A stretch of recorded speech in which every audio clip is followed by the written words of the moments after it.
Checklist après décollage terminé. Le vol à destination de Charlotte, en Caroline du Nord, vient tout juste de décoller de l'aéroport de LaGuardia, à New York.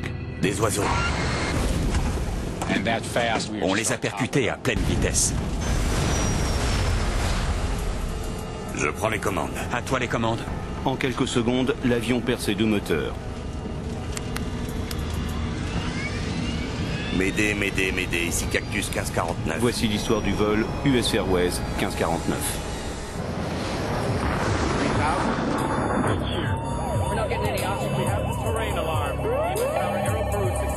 We are in an emergency.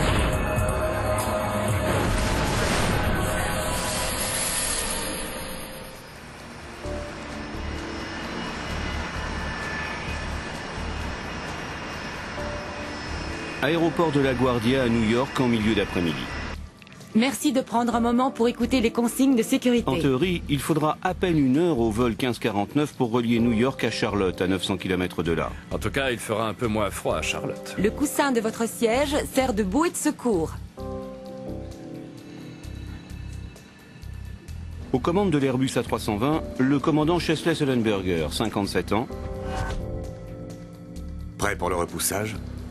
et le copilote Jeffrey Skiles, 49 ans. Nous étions en retard car la météo n'était pas très bonne. Mais à ce moment-là, le ciel s'était dégagé. Il ne restait que des gros nuages. 2-8, frein relâché. Porte 2-8 pour Cactus 1549. À bord de l'appareil, on compte 5 membres d'équipage et 150 passagers. Parmi eux, Clay Presley, un homme d'affaires qui rentre chez lui en Caroline du Nord.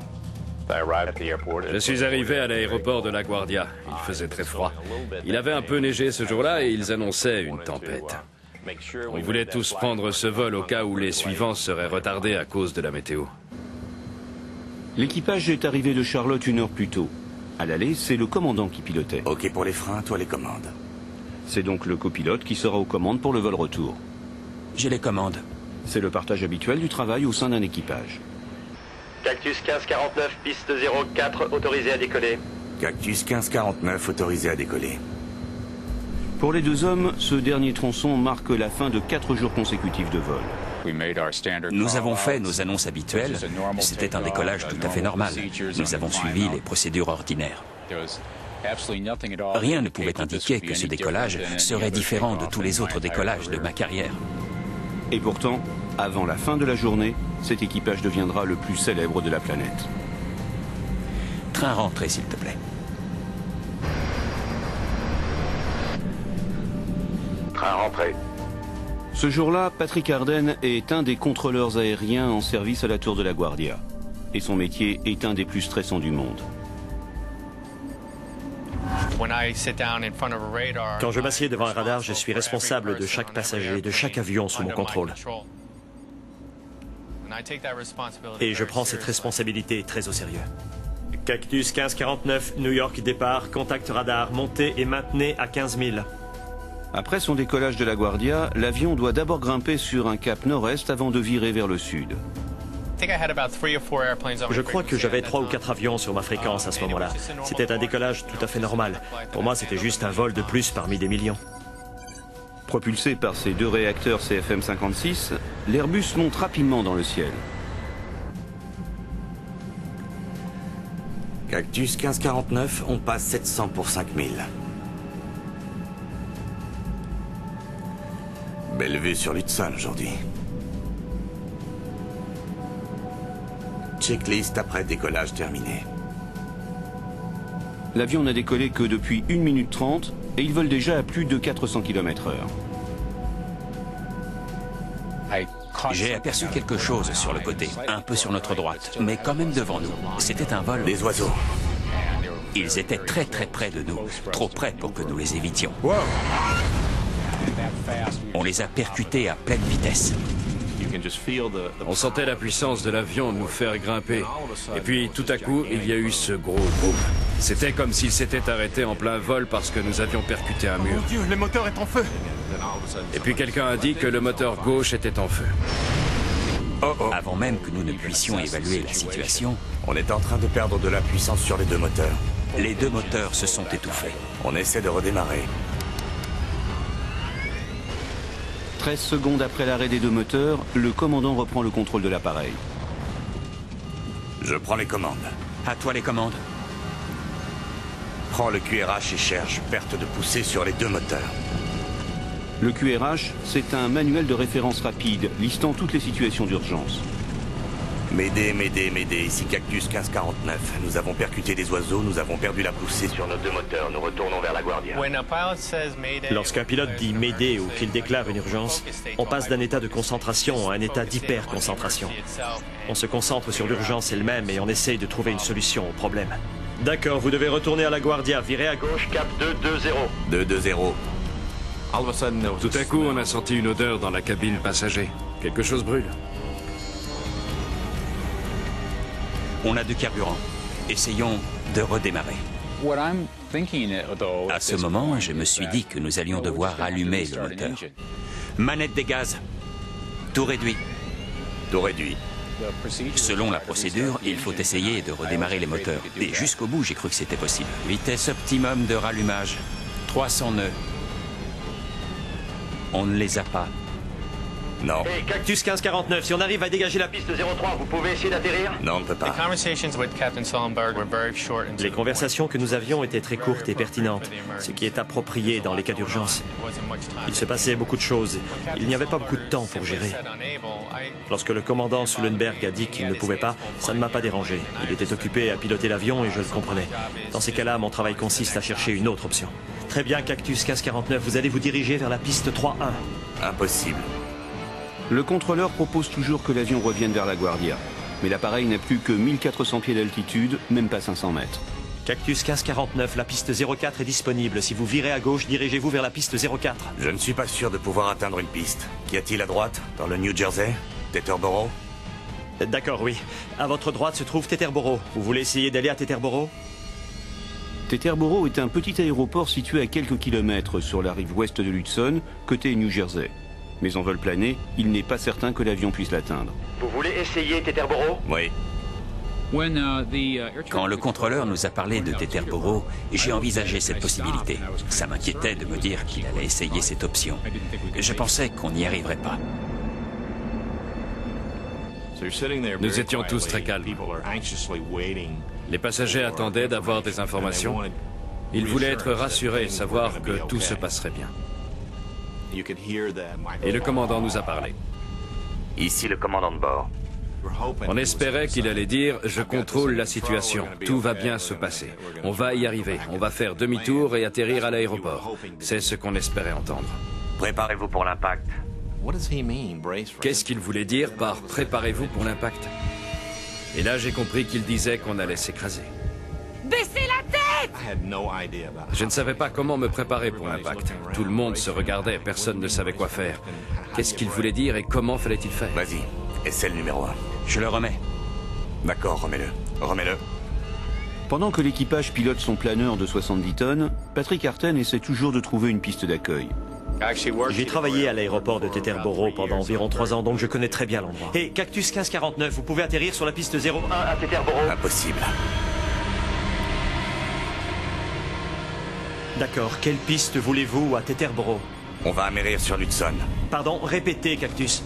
J'avais très bien entendu, mais mon esprit ne voulait pas comprendre ce qu'il venait de dire. On va amérir sur l'Hudson. C'était une sentence de mort pour lui. Et je ne pouvais pas accepter que ce soit fini, me dire qu'il n'y avait plus d'autre solution. Je ne crois pas qu'on retourne à la Guardia.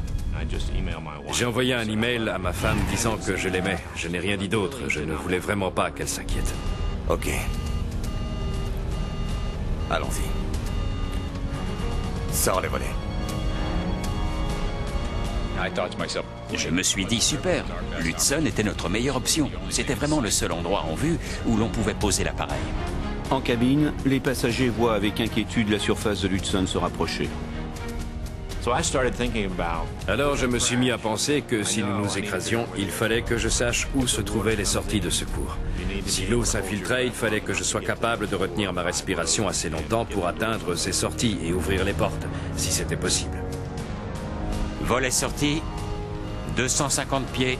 Nous étions incapables de redémarrer les moteurs. Alors j'ai commencé à annoncer la vitesse et l'altitude. 170 nœuds. Pour qu'il ait toutes les informations sur notre situation. Volet sur position 2. Tu en veux plus? Non. On reste à 2.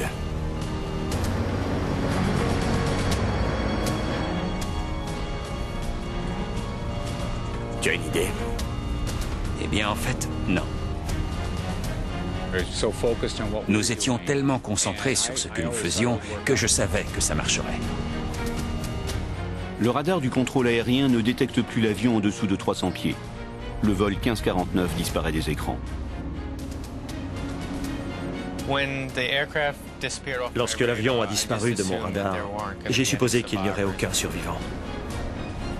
En cabine, les passagers se préparent pour le choc final. Tous les passagers ont vraiment réussi à garder leur calme. Et puis quelqu'un a crié qu'on était en train de s'écraser. On est prêt pour les sorties de secours. Baissez la tête! On est prêt. Et les gens près des portes ont dit qu'ils étaient prêts. J'étais mort de peur. On se met en position.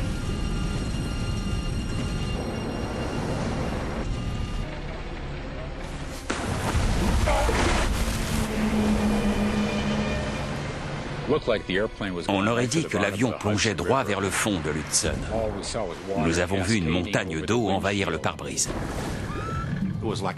C'était comme une tornade. Des pièces de l'avion se sont détachées. Certains passagers ont été brinque-ballés dans tous les sens. Ensuite, l'avion est réapparu à la surface,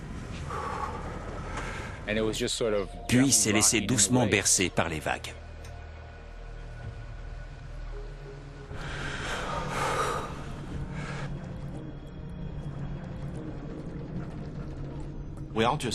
Nous sommes restés assis. Nous étions tous en état de choc. On attendait de savoir quoi faire ensuite. Après un vol de 5 minutes et 8 secondes, l'Airbus A320 du US Airways vient d'amerrir en douceur sur l'Hudson. L'avion est quasiment intact et il n'y a aucun mort. Un véritable miracle. Enfin, pour l'instant. Car maintenant, il faut échapper aux eaux glacées qui rapidement commencent à s'infiltrer dans la cabine. L'équipage n'a pas le temps de se remettre de ses émotions. Il doit immédiatement procéder à l'évacuation de l'appareil. Le commandant décide aussitôt d'aller donner un coup de main au personnel de cabine. Je suis resté dans le cockpit et j'ai effectué la checklist d'évacuation. Il s'est peut-être écoulé 45 secondes avant que je ne rejoigne la cabine passager. En quelques secondes, la superbe machine volante à 75 millions de dollars s'est transformée en barque, flottant maladroitement sur la rivière. Et une barque pas totalement étanche. L'eau était gelée. Nous avions très froid aux pieds. Les gens ont repris leurs esprits et ont crié « Ouvrez les portes, ouvrez les portes ». Face à son écran, le contrôleur Patrick Arten est effondré. Pour lui, le pire est arrivé. Je ne pensais pas que quiconque puisse survivre à un amérissage comme celui-là. On m'a demandé de quitter mon poste. Je n'étais vraiment plus en état de contrôler le trafic. Immédiatement, Patrick est isolé au calme dans une pièce. Il doit faire à chaud une première relation des faits. C'est la procédure. Je n'avais envie de parler à personne. Je voulais juste me cacher quelque part. Je voulais mettre ma femme au courant, mais je savais que je ne pourrais pas lui parler. J'étais dans un état trop fébrile. Je ne voulais pas m'effondrer devant elle. Alors je lui ai juste envoyé un SMS disant « Il y a eu un crash, ne vais pas bien, ne peut pas parler pour le moment ». Pendant ce temps, les passagers installés devant les issues de secours réussissent à ouvrir les portes. Et l'évacuation peut débuter sous la direction de l'équipage. Je me suis levé précipitamment et je me suis dirigé vers les sorties de secours. Je me suis retrouvé dehors, sur l'aile, à quelques pas du fuselage. J'ai regardé autour de moi et j'ai réalisé que les gens avaient pris leur bouée de sauvetage. Ils avaient enlevé les coussins de leur siège ou ils avaient pris leur gilet de sauvetage. Moi, je n'avais rien. Le copilote finit par rejoindre le reste de l'équipage pour accélérer l'évacuation. Une des hôtesses est blessée et il sait qu'ils ont peu de temps. Je suis retourné jusqu'au milieu de la cabine. Le commandant, 2 passagers et moi avons enlevé les coussins des sièges ainsi que les gilets de sauvetage et nous les avons fait passer. J'essayais d'évaluer la situation. Est-ce que l'avion allait exploser? Que devions-nous faire ensuite?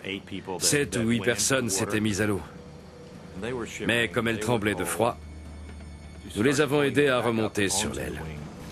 À l'arrière de la cabine, le niveau de l'eau continue à monter, rendant l'évacuation de plus en plus difficile pour les derniers passagers. Montez sur les sièges s'il le faut. L'Airbus A320 menace de couler. Nous étions vraiment dans l'eau. Nous avions de l'eau jusqu'aux genoux et elle était glacée. Toutes les parties immergées du corps nous faisaient un mal de chien. Avancez! Il y a quelqu'un! Nous étions quasiment certains qu'il ne restait plus personne dans l'avion. Mais nous n'avions aucune idée de ce qui se passait sur les ailes. Le commandant et le copilote sont les derniers à sortir de l'appareil. I just saw the big splash when the plane just bounced over the water. A small commercial airline crashed into the water. They've been in the water more than 10 minutes already. Immédiatement, le contrôle aérien de la Guardia déclenche l'alerte auprès de tous les services de secours de la ville de New York. La course contre la montre est lancée pour sauver 155 personnes bloquées en plein milieu de l'Hudson. Quand j'ai vu le premier ferry arriver, je me suis dit que finalement, nous allions nous en sortir. J'ai poussé un soupir de soulagement. Les premiers à arriver sur place sont les ferries qui font la navette entre les deux rives de l'Hudson. Rapidement, ils sont rejoints par les gardes-côtes et les pompiers. Même réfugiés sur le ferry, tout le monde était encore inquiet. Nous ne savions pas si tous les passagers de l'avion avaient réussi à sortir. J'étais assis dans le bureau, je me préparais à faire ma déposition. Par où je commence? Et c'est là qu'un de mes amis a passé la tête par la porte du bureau et m'a dit « Hé, Patrick, on dirait qu'ils ont tous survécu. » Je n'y croyais pas. C'était une nouvelle incroyable.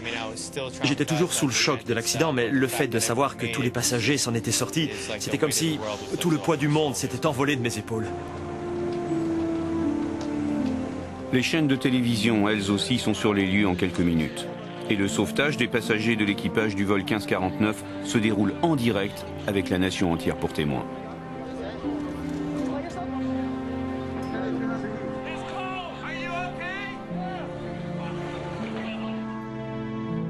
Parmi les téléspectateurs, les enquêteurs du NTSB, le Bureau national de la sécurité des transports.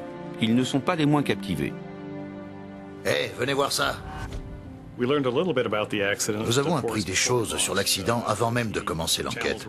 Les chaînes de télé montraient l'appareil flottant sur le fleuve. D'emblée, tout le monde s'accorde à reconnaître cet amérissage comme un véritable exploit. I think it's a miracle and very blessed to have walked away. I reached over to Captain Sully and just said, I just want you to know you saved my life and everyone's lives here. In my mind, we were dead and every one of us came out of that alive. It's a miracle.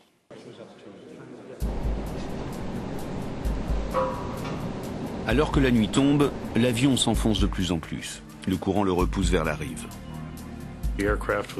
L'avion était attaché à l'embarcadère et nous sommes allés voir à quoi nous avions affaire, mais il faisait déjà nuit, on ne pouvait rien faire. Un autre des enquêteurs du NTSB, Harald Reichel, découvre la situation. L'eau était noire, on ne voyait que la queue de l'avion. Une grande partie du fuselage et une des ailes étaient sous l'eau. Nous savions qu'il serait extrêmement difficile de sortir l'avion de l'eau pour l'emmener dans un endroit où nous pourrions examiner plus posément les différentes parties de l'appareil. Pour les enquêteurs, la situation est totalement incongrue. Habituellement, on leur demande de trouver la cause d'un accident, mais dans le cas du vol 1549, la cause est évidente. Des oiseaux. Et le message de détresse était d'une clarté limpide. Cactus 1549, nous avons percuté des oiseaux, nous avons perdu la poussée sur nos deux moteurs, nous retournons vers la Guardia. D'accord, vous devez revenir. A priori, l'accident était lié à une collision à basse altitude avec des oiseaux. Je crois que tout le monde admettait que des oiseaux avaient heurté l'avion. Mais on ignorait quel type d'oiseau était capable de mettre un avion en détresse. Et puis, la collision était-elle la seule cause ou y avait-il autre chose? Est-ce que l'équipage avait réagi correctement et piloté l'avion comme ils auraient dû? Je prends les commandes. À toi les commandes. Prends le QRH et cherche. US Airways pilot made an incredibly skillful emergency landing in the Hudson River. Évidemment, les enquêteurs souhaitent entendre au plus tôt les deux pilotes. Mais leur soudaine notoriété les rend presque inaccessibles. C'était un peu plus dur que d'habitude de savoir où l'équipage se trouvait et de réussir à leur parler. C'étaient des héros.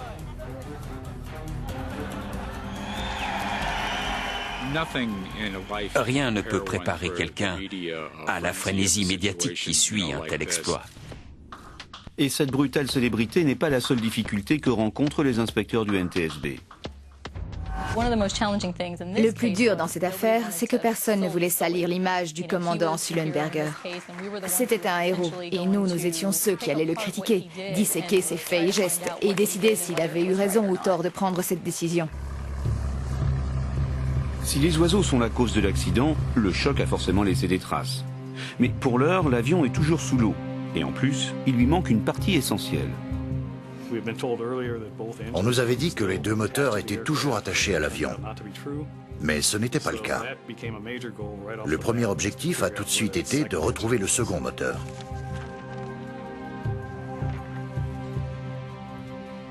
Nous ne savions pas exactement où il se trouvait. Concentrons-nous sur cette zone. Nous avions des vidéos de l'amérissage et nous pouvions faire des recoupements. Nous avons aussi utilisé des sonars pour effectuer des balayages latéraux qui nous ont donné des images assez claires du fond du fleuve.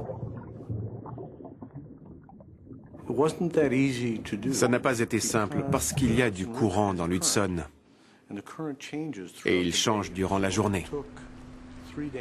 Il nous a fallu 3 jours pour retrouver le moteur.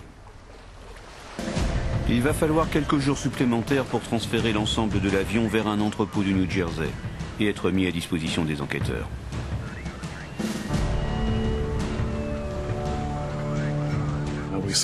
On ne pouvait vraiment rien faire sur les bords de l'Hudson. C'était un vrai défi de transporter un avion de 45 ou 60 mètres de long à travers une zone aussi peuplée que le New Jersey. Dans l'attente, le NTSB commence à travailler avec les 2 boîtes noires.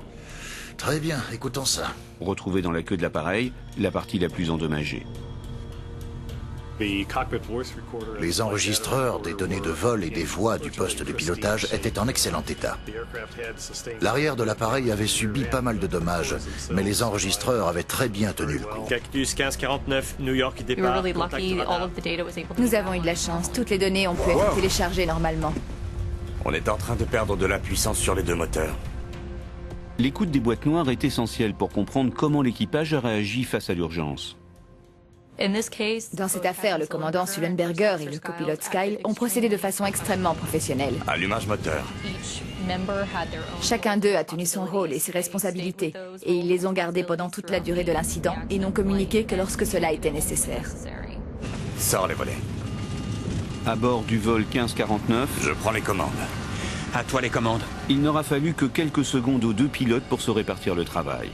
Ils ont parfaitement maîtrisé la procédure. Le copilote, il est vrai, la connaissait bien. Il venait juste de l'apprendre au cours de sa toute récente formation sur Airbus. C'était mon premier voyage en tant que pilote de ligne aux commandes d'un Airbus A320. Je sortais tout juste de formation. En conséquence, il savait parfaitement vers quelle checklist se tourner. Et c'est ce qu'il a fait. S'il reste du carburant, allumage, sélecteur moteur. Les équipages sont très bien préparés aux procédures d'urgence. Dans ce genre de cas, le plus important, c'est de suivre les procédures. C'est exactement ce qu'a fait le copilote Skyle. Il a ouvert le manuel de référence rapide et a suivi la checklist appropriée. Mais en se penchant à leur tour sur cette fameuse procédure, les enquêteurs font une découverte troublante. Elle était rédigée pour un événement se produisant à 20 000 pieds d'altitude, ce qui laisse à l'équipage suffisamment de temps pour effectuer lentement et soigneusement une checklist de 3 pages, à la fin de laquelle on peut lire comment faire un amérissage d'urgence. La checklist faisait 3 pages et franchement, je n'ai eu le temps d'en lire que la moitié. Vitesse optimum de rallumage. L'équipage a passé beaucoup de temps à essayer de rallumer les moteurs, alors qu'ils auraient pu se concentrer sur la préparation de l'amérissage. 300 nœuds. On ne les a pas. Non. Dans le passé, des checklists mal rédigées ou trop compliquées ont pu jouer un rôle fatal dans des catastrophes aériennes. Ainsi, en 1998, suite à un début d'incendie en plein vol, l'équipage d'un vol Swissair aurait peut-être pu sauver l'avion et ses passagers s'ils n'avaient pas cherché à respecter scrupuleusement une checklist trop longue. Pour l'appliquer, il leur fallait 30 minutes. Ils ne les avaient pas.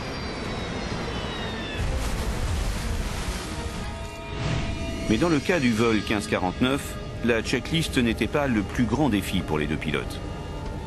Je ne suis pas sûr de pouvoir atteindre une piste. Réaliser un amérissage avec un avion de ligne est extrêmement difficile. Même parfaitement effectué, il peut tourner à la catastrophe. Ce fut le cas en 1996, où, en panne de carburant à la suite d'un détournement, le commandant d'un vol Ethiopian Airlines tenta un amérissage dans les îles des Comores. Malheureusement, l'avion toucha la mer de son aile gauche, déséquilibré, il capota et se disloqua. Sur les 175 personnes à bord, seuls 50 survécurent. Et puis les enquêteurs le savent, aucune grande compagnie ne forme ses équipages au simulateur pour leur apprendre à amérir.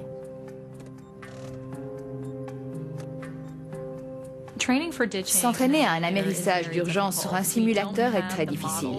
Nous n'avons pas d'exemple nous permettant de simuler avec précision le comportement d'un avion quand il touche l'eau. Étant donné la rareté de ce genre d'événement, il serait très difficile de justifier la formation des pilotes aux amérissages. C'est tout le mérite du commandant Sullenberger, qui, sans entraînement spécifique, a procédé à un amérissage presque parfait. Il s'est présenté le nez en l'air, les ailes à plat, a touché l'eau avec la queue pour ralentir l'appareil et éviter qu'il ne se désintègre. Très beau pilotage. Mais au-delà du commentaire admiratif, les enquêteurs se posent aussi une autre question et vont rechercher la réponse au simulateur. Le commandant Sullenberger était-il vraiment obligé d'amérir sur l'Hudson? Préparez-vous pour l'impact. Ou aurait-il pu rejoindre une piste? Médée, ici Cactus 1549. Nous avons percuté des oiseaux, nous avons... La question en fait est de savoir si l'équipage a pris la bonne décision dans les secondes qui ont suivi la collision avec les oiseaux. Allumage moteur. Nous voulions savoir si les pilotes avaient bien réagi. C'est ce que nous avons testé au simulateur. L'avion avait-il assez d'altitude pour retourner à LaGuardia? Et d'après nos résultats, ils avaient une chance sur 2 d'y arriver. Une chance sur 2 juste après l'impact. Car 35 secondes plus tard, après avoir appliqué la procédure et tenté en vain de redémarrer les moteurs, LaGuardia cette fois était hors de portée. Lorsque nous avons pris en compte le processus de prise de décision du commandant Sullenberger, nous avons admis qu'il était impossible pour eux de revenir à l'aéroport. Cactus 1549, la piste 04 est disponible. Il n'y a donc aucun doute. On va amérir sur l'Hudson. Poser l'avion sur l'Hudson était la bonne décision.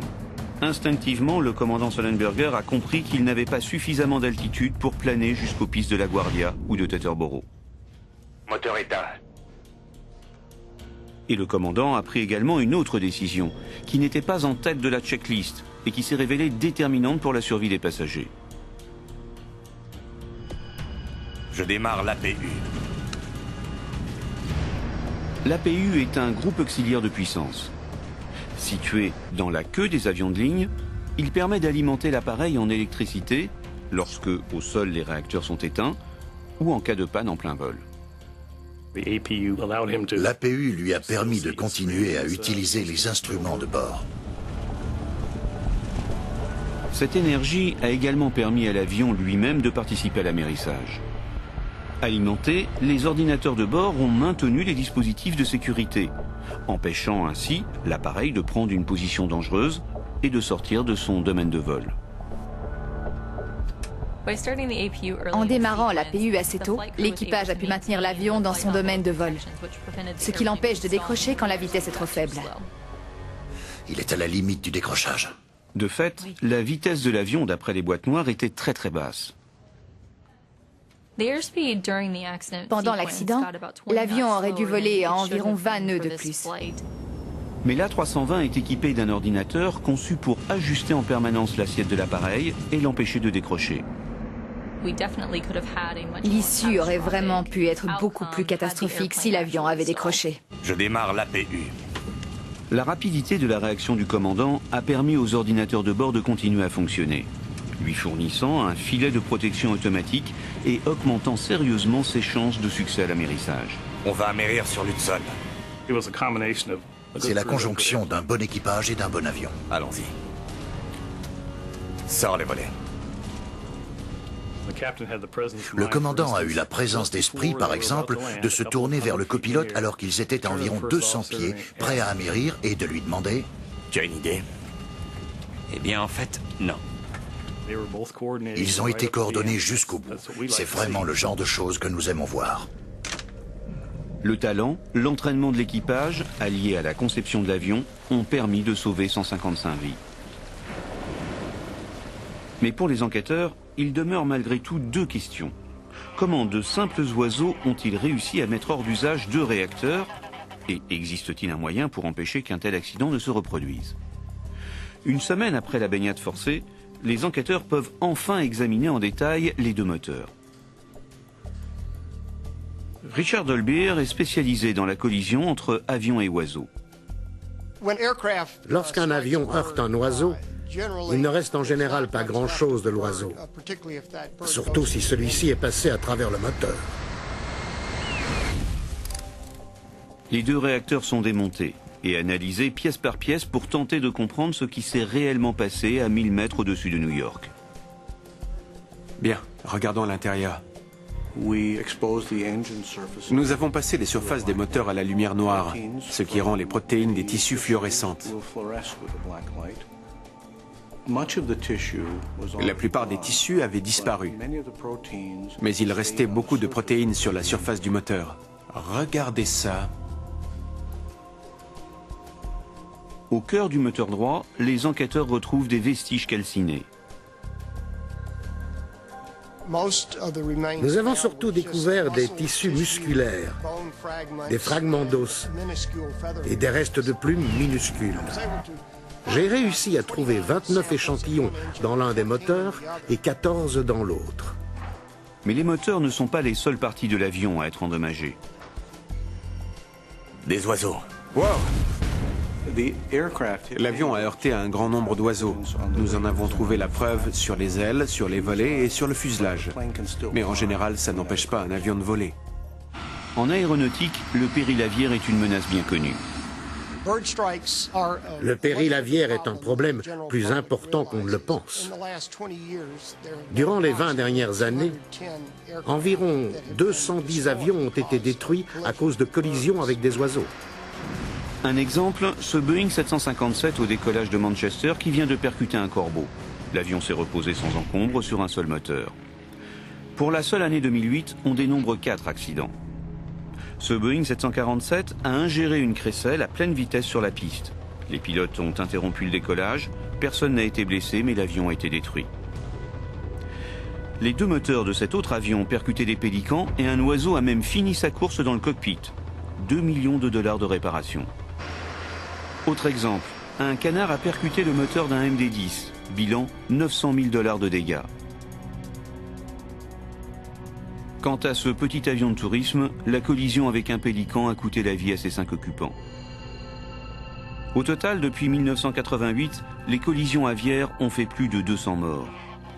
Un chiffre qui pourrait augmenter avec le nombre en progression des oiseaux dans le ciel. Depuis que l'usage des pesticides dangereux pour les oiseaux, comme le DDT, a été réduit, nous avons remarqué une très forte augmentation du nombre d'oiseaux, dont une augmentation remarquable du nombre de bernaches du Canada qui sont des oiseaux résidents, c'est-à-dire qui ne migrent pas. À travers les États-Unis, leur nombre est passé d'1 million à 4 millions. À l'aéroport de LaGuardia de New York, la colonie de bernaches installée à proximité des pistes est devenue un véritable problème.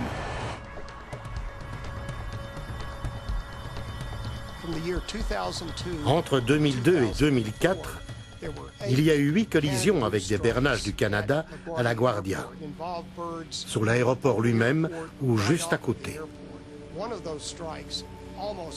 Un avion a même failli s'écraser à cause d'une de ces collisions.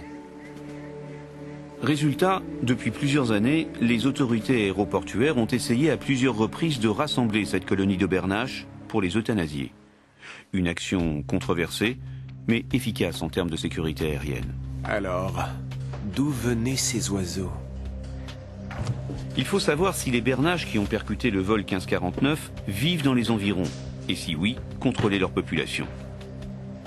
Les vestiges que nous avons trouvés étaient si petits que nous ne pouvions pas vraiment déterminer l'espèce des oiseaux. Nous avons demandé l'aide de la Smithsonian Institution. Ils sont capables d'identifier des espèces à partir de très petits vestiges, ou de minuscules bouts d'ailes ou de peau. Les recherches, ADN compris, pour identifier l'espèce et l'origine des oiseaux vont demander quelque temps. En attendant, les enquêteurs essaient de comprendre pourquoi, dans le cas du vol US Airways, l'avion s'est retrouvé sans moteur. Car en théorie, les réacteurs sont conçus pour résister aux ingestions d'oiseaux.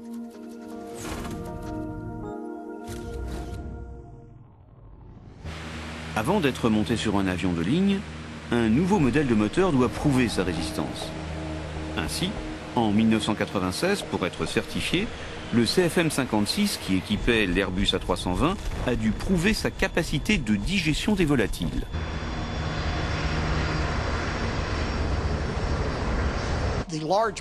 Le test que le moteur CFM a dû réussir consistait à projeter un oiseau d'1,8 kg avec un canon à air dans un moteur tournant presque à pleine puissance. Pour réussir ce test, les réacteurs doivent demeurer intègres, même s'ils ne fonctionnent plus. Ce fut le cas pour le vol 1549. Les moteurs n'ont pas subi ce que l'on appelle une défaillance non contrôlée. Aucun gros morceau de pale ni quoi que ce soit d'autre n'a volé à travers le fuselage pour venir blesser les passagers. Les pales sont toujours les parties les plus intéressantes à inspecter. Elles nous apprennent souvent des tas de choses. Un réacteur se compose d'une succession de grosses hélices à pales qui vont comprimer l'air dans la chambre de combustion. Il est facile d'imaginer, dans cette mécanique de précision, les dégâts causés par l'arrivée impromptue d'un volatile. Lorsqu'une des pales d'un moteur lâche, cela entraîne rapidement d'autres détériorations. Dans ce cas précis, toutes les pales étaient en place. Elles ont subi de graves dommages, mais aucune n'était cassée. L'analyse des deux moteurs confirme que les pales ont résisté. En fait, c'est le mécanisme délicat de la chambre de combustion qui fut mortellement touché. Oh oh. On est en train de perdre de la puissance sur les deux moteurs. Quand nous avons analysé le moteur, nous avons établi qu'il y avait des dommages importants à l'intérieur de la chambre de combustion. Lorsqu'un oiseau est aspiré jusque dans cette chambre, sa masse est tellement grande comparée à ses pales qu'il fait beaucoup de dégâts. Les oiseaux qui ont heurté le vol 1549 Médée, ici Cactus 1549. ont déchiqueté les compresseurs du moteur.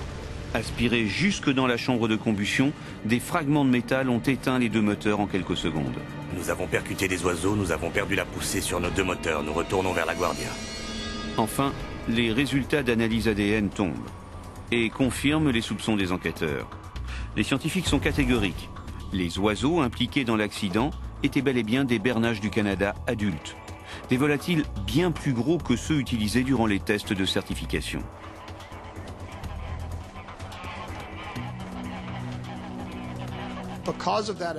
Grâce à cette analyse, nous avons pu savoir que les oiseaux en question devaient peser environ 4,5 kg. Les analyses prouvent également que 4 oiseaux ont percuté les deux moteurs. C'était au-delà de leur résistance. Les oiseaux sont rarement ingérés jusqu'à la chambre de combustion du moteur. Oh oh.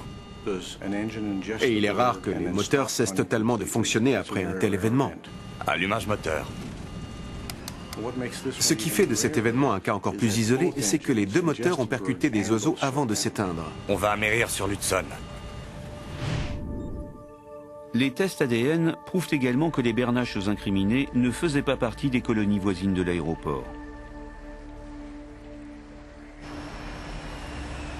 Il s'agissait de bernaches qui avaient passé l'été précédent au Canada, des bernaches migrantes.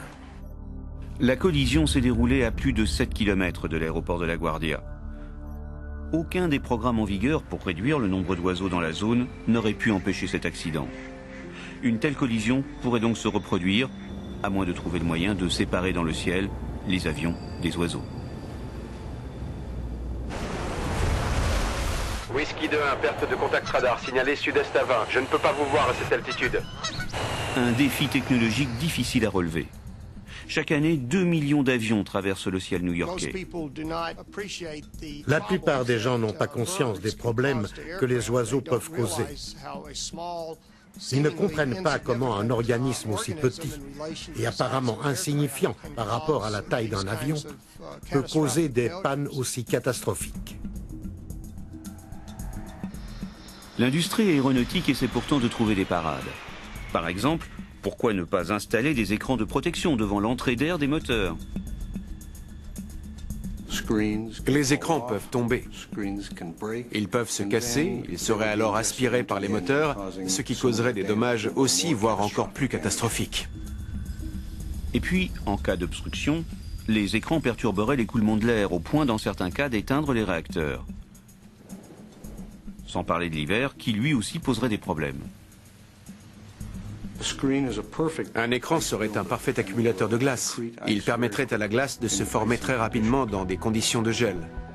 Une solution plus prometteuse a été mise en place dans plusieurs villes américaines, y compris l'aéroport John Kennedy à New York. Ici, un radar spécialisé est chargé de balayer le ciel pour détecter la présence d'oiseaux sur la trajectoire des avions. Habituellement, un radar normal émet des ondes qui se réfléchissent sur tout ce qu'elle rencontre. Mais sur l'écran du contrôleur ne s'affichent que les plus gros, en l'occurrence les avions. Les écrans seraient encombrés si on affichait tout. Par exemple, les grands mâts des navires apparaîtraient sur les radars comme étant des échos à basse altitude. L'encombrement serait tel qu'il gênerait considérablement le contrôle aérien. Ces nouveaux radars aviaires, eux, sont calibrés pour détecter des objets de la taille d'un colibri. En cas de risque de collision, ils permettent de donner l'alerte aux équipages en vol.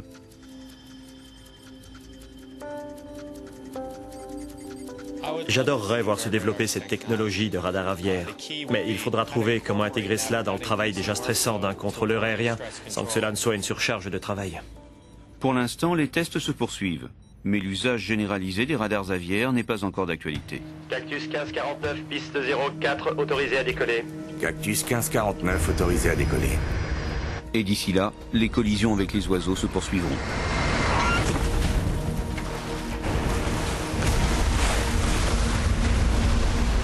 Dans l'attente, les pilotes retiennent la leçon du vol 1549. La meilleure défense contre la menace aviaire est encore la vigilance, la compétence et la réactivité de l'équipage. Nous avions un équipage très expérimenté et très bien formé. Je prends les commandes. À toi les commandes. Prends le QRH et cherche perte de poussée sur les deux moteurs. Tous nos entraînements et toutes les années que nous avons passées à piloter des avions, tout nous revient quand on en a besoin. Je prends les commandes. À toi les commandes.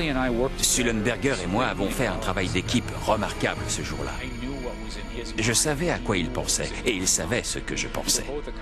Nous accomplissions chacun notre rôle en ayant conscience de l'ensemble de la situation. D'accord, vous devez retourner à la Guardia, virez à gauche. Cap 220. 220. En tant que contrôleur aérien, cet événement m'a aidé à relativiser les choses.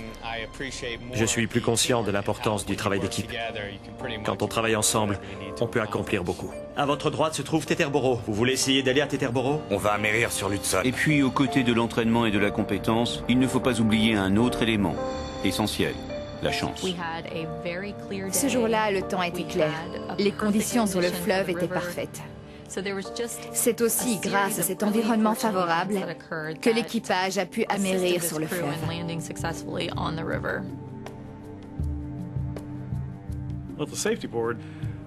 Au NTSB, nous avons rarement affaire à des miracles. Mais cet incident a bénéficié de circonstances exceptionnelles. Les choses étaient au bon endroit au bon moment. Et nous sommes nombreux à penser qu'il s'agit d'un miracle. Belle vue sur l'Hudson aujourd'hui.